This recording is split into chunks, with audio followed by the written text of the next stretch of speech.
But in the fight to free the two Michaels, another name has been notably absent. Where's the Hüseyin's case? Why they don't want to bring it up? You know, why they don't want to raise it? Kamila Talindibayeva can't even flip through her family photo album without breaking down. When I look, it is so hard. It's so difficult. Memories of her 4 boys growing up in Burlington, west of Toronto. Christmases, birthdays, and graduation ceremonies. When I see them, I'm very proud, but something is missing. You know, the main person is missing in the family. That hurts a lot. She and her husband, Hüseyin Jìlىl, are Uyghur Muslims who fled persecution in China 20 years ago. Jìlىl was an imam, an outspoken advocate for Uyghur rights. He'd been imprisoned in China before for using a megaphone to broadcast a call to prayer. In 2001, Jìlىl was granted refugee status, and he and his wife started a new life in Canada, becoming Canadian citizens. But he never stopped fighting for the Uyghur people. He was attending the protests front of the Chinese consul.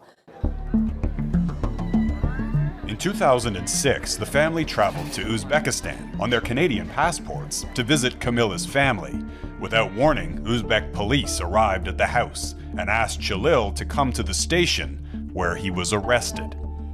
We didn't have any idea, you know, what's going on. I was shocked. Kamila called her friends back home in Canada. One of them knew a lawyer named Chris McLeod.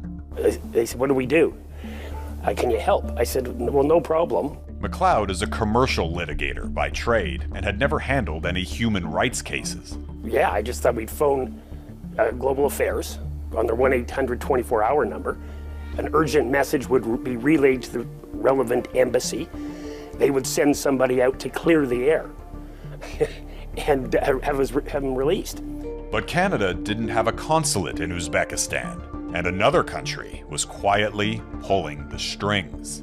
I started getting calls from people saying, Chris, this isn't about Uzbekistan, it's China that wants Hüseyin. They were right. Uzbekistan had arrested Jìlىl at the request of the Chinese. A few months later, despite Canada's demand he be released, he was sent to China. Accused of being a separatist and a terrorist, Jìlىl was sentenced to life in prison. I cry every day, like 3-4 times when I think about this case, when I think about my husband. China refused to allow Canadian officials to even visit Jìlىl in prison. So in 2009, the Canadian government called a lifeline. The Chinese government is not as concerned as it once was with its image around the world, which at the moment is quite bad, but they're not as concerned about it. Since Prime Minister Harper asked for CAM's help in 2009, he's lobbied for Jìlىl countless times. In 2016, Jìlىl's sentence was reduced from life to 20 years. He's my youngest one. He hasn't seen his dad. Jìlىl's family hoped he might be next in line, but his situation was about to get even worse.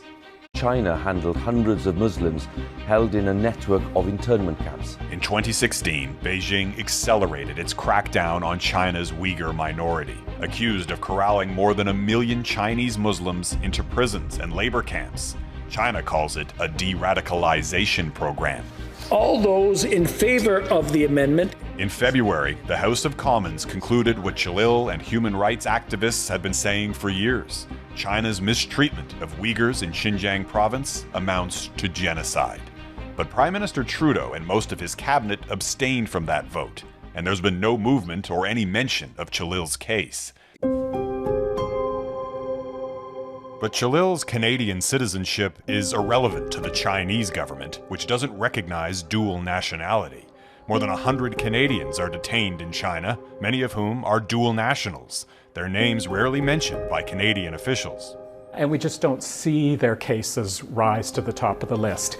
And it's impossible to deny that to a certain degree there's an aspect of racism that underlies that. And I think that's very troubling. Alex Neve was the Secretary General of Amnesty International Canada for 2 decades, but has never seen a case like Jìlىl's. imprisoned for so long without a single consular visit. I think Ḥüseyin Cəlil's case is absolutely one of the most egregious, if not right now the most egregious instance of long-term imprisonment of a Canadian citizen on completely unjust grounds. But Niamh also sees an opportunity. Western countries, including the United States, are now openly accusing China of genocide over its treatment of Uyghurs and condemning its so-called hostage diplomacy as Beijing prepares to host next year's Olympic Games. Now the world knows, they open their eyes. Since the day Jilil was arrested 15 years ago, Camilla has had no contact, no letters, not even sure if he's still alive. She was pregnant at the time of his arrest. Their youngest son, Zubair, is now 14 and has never met his father. When they were little, they were asking every day, they were asking why he's in China. I went through so many difficult times. Now when I see them, how they are preparing themselves to university, it's amazing, you know, it's